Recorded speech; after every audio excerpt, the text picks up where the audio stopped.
அன்பிற்குரிய தம்பிகளே, தங்கைகளே, உங்கள் அனைவருக்கும் எனது அன்பான வணக்கம்.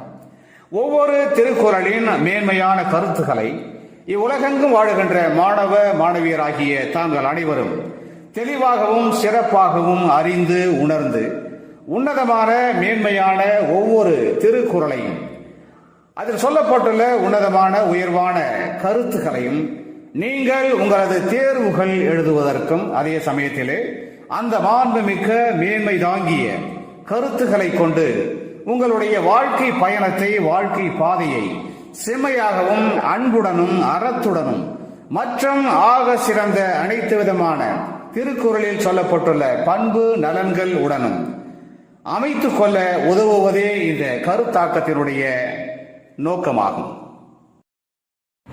அந்த வகையிலே இன்று நாம் எடுத்துக்கொள்ளும் திருக்குறள் எண் 256.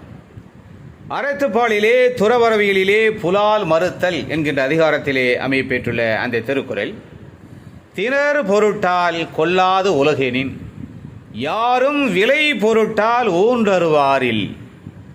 திணறு பொருட்டால் கொல்லாது உலகெனின் யாரும் விலை பொருட்டால் ஊன்றருவாரில். நாம் இப்பொழுது இந்த திருக்குறளின் வார்த்தைகளுக்கு தனித்தனியாக பொருள் காணலாம். திணறு பொருட்டால் என்றால் தின்னும் பொருட்டு, கொல்லாது உலகெனின் என்றால் இந்த உலகத்தார் உயிர்களை கொல்வதை விரும்பாமல் இருப்பார்களே ஆனால், யாரும் என்றால் இந்த உலகில் வாழுகின்ற எவரும், விலை பொருட்டால் என்றால் அதிக விலைக்கு போகும் என்பதன் பொருட்டு, ஊன்றருவாரில் என்றால் இறைச்சியை விற்பனை செய்பவர்களும் இருக்க மாட்டார்கள். அதாவது தின்னும் பொருட்டு இந்த உலகினர் உயிர்களை கொல்வதை விரும்பாமல் இருப்பார்களே ஆனால், அதிக விலைக்கு போகும் என்பதன் பொருட்டு பிற உயிர்களை கொன்று இறைச்சியை விற்பனை செய்பவர்களும் இருக்க மாட்டார்கள் என்பது இந்த திருக்குறளின் அற்புதமான கருத்தாகும்.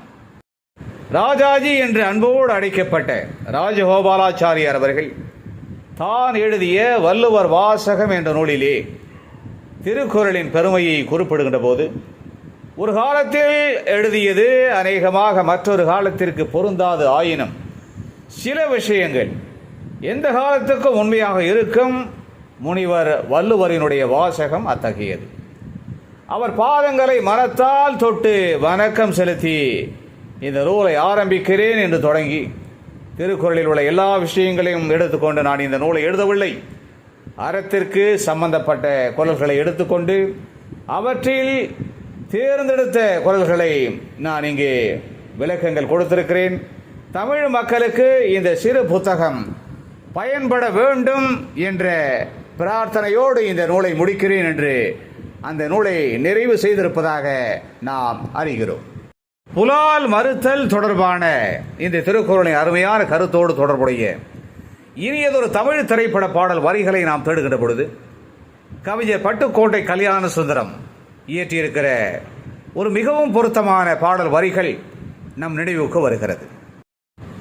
மகிழ்வுந்து ஒன்றினை ஓட்டி சென்ற நாயகன் தவறுதலாக ஒரு ஆட்டுக்குட்டியின் மீது மோதி அதன் காரணமாக அந்த ஆட்டுக்குட்டியினுடைய கால்கள் உடைந்து போகிறது.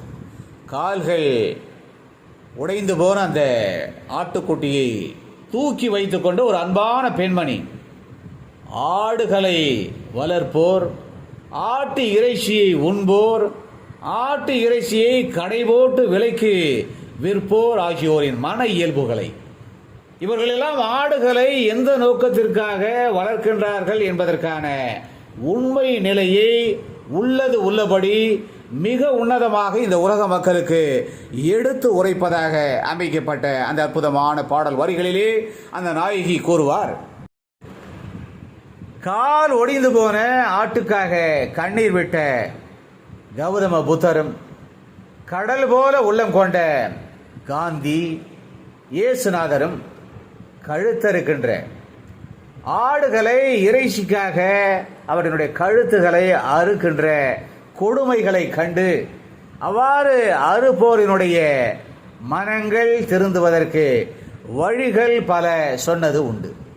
அந்த அற கருத்துக்களை எல்லாம் காதில் மட்டும் கேட்டு ரசித்தவர்கள் கறிக்கடைகளினுடைய எண்ணிக்கை நாளுக்கு நாள் பெருக்கிக் கொண்டே வருகிறார்கள் என்கின்ற அவல நிலையை சாடி பாடுகின்ற அந்த அருமைமிக்க பாடல் வரிகள் இடம்பெற்ற திரைப்படம் 1958 ஆண்டு வெளிவந்த பதிபக்தி.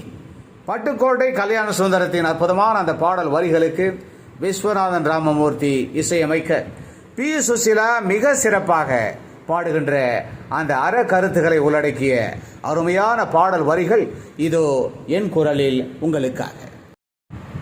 காலொடிந்த ஆட்டுக்காக கண்ணீர் விட்ட புத்தரும், கடல் போலே உள்ளம் கொண்ட காந்தி இயேசுநாதரும்.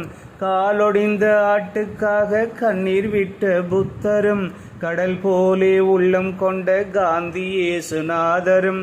கழுத்தறுக்கும் கொடுமை கண்டு திருந்த வழி சொன்னதும் உண்டு. கழுத்தறுக்கும் கொடுமை கண்டு திருந்த வழி சொன்னதும் உண்டு. காதில் மட்டும் கேட்டு அதை ரசிச்சாங்க, காதில் மட்டும் கேட்டு அதை ரசிச்சாங்க. ஆனா கறிக்கடையின் கணக்கை பெருக்கி வந்தாங்க, கறிக்கடையின் கணக்கை பெருக்கி வந்தாங்க.